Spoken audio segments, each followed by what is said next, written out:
TDP మాజీ మంత్రి Bandaru Satyanarayana YCP సర్కారుపై మరోసారి తీవ్ర విమర్శలు గుప్పించారు. ప్రభుత్వం వేసే పన్నులు వసూలు చేయలేక సచివాలయ ఉద్యోగి ఆత్మహత్య చేసుకున్నాడని విమర్శించారు. టీట్కైలు ఇప్పటికీ పూర్తి చేయడం లేదన్న ఆయన అర్హులను తొలగించి వారి పార్టీ నేతలకు ఇల్లు కేటాయించుకున్నారని మండిపడ్డారు. పేదవాడి మీద రాజకీయం చేస్తున్నారన్న బండారు ఇళ్లను వైసీపీ నేతలు అమ్ముకుంటున్నారని ధ్వజమెత్తారు. మనం సమైక్యాంధ్ర అన్నాడు. కేసీఆర్ ఒక వార్నింగ్ ఇచ్చాడు. లేటెస్ట్ న్యూస్, మీ సజ్జలు కానీ ఇమీడియట్గా డ్రాప్ చేసుకోకపోతే హైదరాబాద్ సంగతి తెలుస్తుందని చెప్పాడు కేసీఆర్. దెబ్బతో వార్నింగ్తో మళ్ళీ మాట మార్చేసాడు. సజ్జల మళ్ళీ కౌంటర్ ఇప్పించాడు. ఇంత పిరికోడు కొత్త గొప్పలు చెప్పుతో పోటుగాడు అంటారు. మీ ఎవరేమో ఏదో అంటారు, మీ నాయకులు పోడుతారు కదా నిన్ను పోసినాడు కేసీఆర్ ఒక ఫోన్ తోటి. జగన్మోహన్ రెడ్డి దెబ్బతో స్టేట్మెంట్ మార్చేశాడు. కేసీఆర్ భయపడిపోతావు, మోడీకి భయపడిపోతావు. అందుచేత నువ్వు ఈ దోపిడీ చేసావు. కానీ ఒకటే కొడుతున్నాడు, పేదవాళ్ళు పట్టగొట్టకో, చిట్టుకో. నువ్వు చేస్తున్న అరాజకాల మీద నువ్వు ఎంక్వైరీ చేయడానికి సిద్ధంగా ఉన్నావా? అరుగుల్ని క్యారీ చేసావు. యువరాజు గారు పైన చేశారు. State great IAS officer.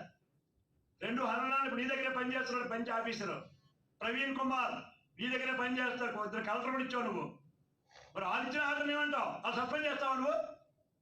తప్పుడు ఆర్డర్ అయితే చెప్పు. బాధ్యులు అధికారులు కాదా? ఒక ఆర్డర్ ఇస్తే నేనే కాదు, నువ్వు కూడా బాధ్యులే. అధికారులు బాధ్యులే కదా, అధికారులు బాధ్యులు కాదా?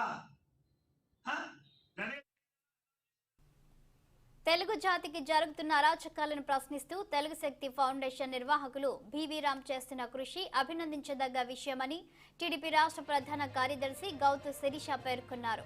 తెలుగు జాతి శ్రేయస్సు కోసం ప్రస్తుత పరిస్థితుల్లో ఓ యుద్ధం చేయాల్సిన దుస్థితి దాపురిస్తుందని విమర్శించారు. రాష్ట్రంలోని 175 నియోజకవర్గాల్లో బీవీ రామ్ పర్యటించి చంద్రబాబు ముఖ్యమంత్రి కావాల్సిన అవసరం ఎంత ఉందో ప్రజలకు తెలియజేస్తారని ఈ సందర్భంగా తెలిపారు. ప్రజల హక్కులు వినియోగించుకునేలా వారిని చైతన్యపరుస్తారని వెల్లడించారు. రాష్ట్ర హక్కుల కోసం మాట్లాడకుండా తనపై ఉన్న కేసులకు భయపడి సీఎం జగన్మోహన్ రెడ్డి మౌనం దాల్చేసి ప్రజల ఆకాంక్షలను తుంగలో తొక్కేశారని అభిప్రాయం వ్యక్తం చేశారు గౌతు శిరీష.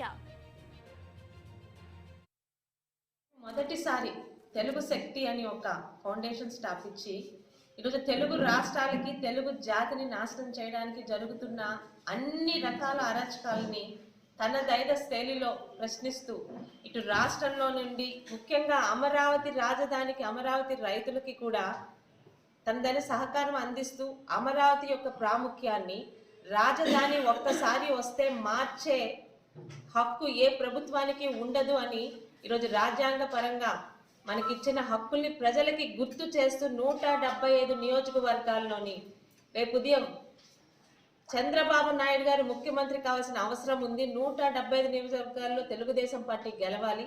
గెలిస్తేనే రాష్ట్రము ఉంటుంది, రాజధాని ఉంటుంది, తెలుగు రాష్ట్రం, తెలుగు జాతి కూడా ఉంటుంది అని ఒక ముఖ్య ఉద్దేశంతో ఈరోజు 175 నియోజకవర్గాలు సోదరులు తిరగడం జరుగుతుంది.